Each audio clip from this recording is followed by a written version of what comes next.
বলেন, কুনতুম খায়রা উম্মাতিন উখরিজাত লিন-নাসি তা'মুরুনা বিল মা'রুফ ওয়া তানহাউনা আনিল মুনকারি ওয়া তু'মিনুনা বিল্লাহ। আল্লাহ তাআলা বলেন, তোমরাই হলো সর্বোত্তম, আমরাই হলাম সর্বোত্তম। সুবহানাল্লাহ, জোরে কোন।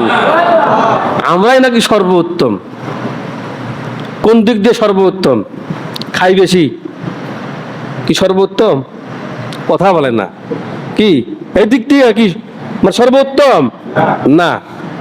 আমাদের থেকে গরু খাইতে পারে বেশি, হাতি খাইতে পারে হলে বেশি, আমাদের থেকে হাতির শক্তি বেশি, কিন্তু ওই হাতিকে তো আল্লাহ তাআলা সর্বোত্তম বললো না।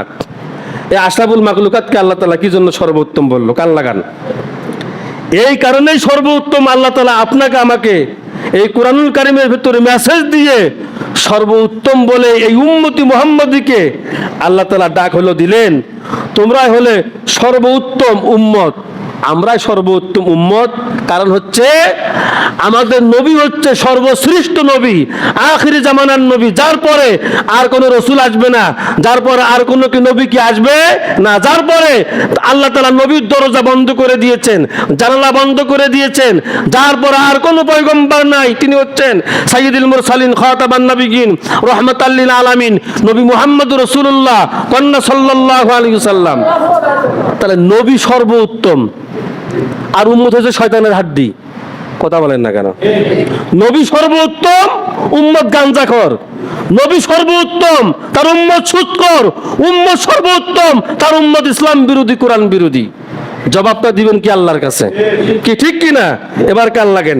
তাহলে নবী সর্বোত্তম হওয়ার কারণে এই উম্মত হচ্ছে সর্বোত্তম। আল্লাহু আকবার, জোরে কোন। তাহলে নবী সর্বোত্তম, তার উম্মত কি? জোরে বলুন, সর্বোত্তম। এরপর আসুন, আল্লাহ তাআলা বলেন, তোমরা হলো সর্বোত্তম উম্মত, যাদেরকে মানুষের জন্য বের করা হয়েছে। তোমরা সৎ কাজের আদেশ দিবে, অসৎ কাজে মানুষদেরকে বাধা হলো দিবে। তাহলে এই সৎ কাজের আদেশ, অসৎ কাজে বাধা, এটা নবীদের তরিকা, এটা নবীদের সুন্নাহ, এটা হচ্ছে নবীদের দাওয়াতি কাজ। এই দাওয়াতি কাজে যারা শামিল হয় তারা মরণের ভয় করে না। এই দাওয়াতে যারা শামিল হয় তারা রিজিকের ভয় করে না।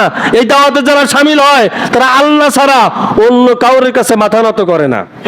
কথা বলেন না কেন? আমার এই ছোট্ট গবেষণায় প্রত্যেকটা মসজিদের ইমাম, প্রতিটা মসজিদের ইমাম প্রতি জুম্মা যদি হক কথাগুলো যদি বলতো, আল্লাহর কসম গোটা বাংলাদেশ মেড ইন মদিনায় পরিণত হয়ে যেত। কয় হাজার টাকা বেতন পায় একটা ইমাম, এত ভয় কেন?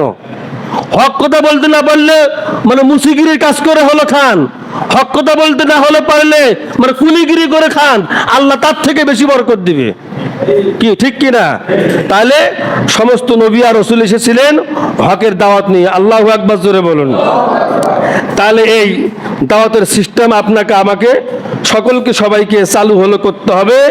নিজে যাই জানি, যেটুকুনই জানি, খারাপ কাজ যার গন্ধ যখন নাকে যখন আসবে, চোখে যখন আসবে, আমরা প্রতিহত করার চেষ্টা করব। কি পারবো না ইনশাআল্লাহ?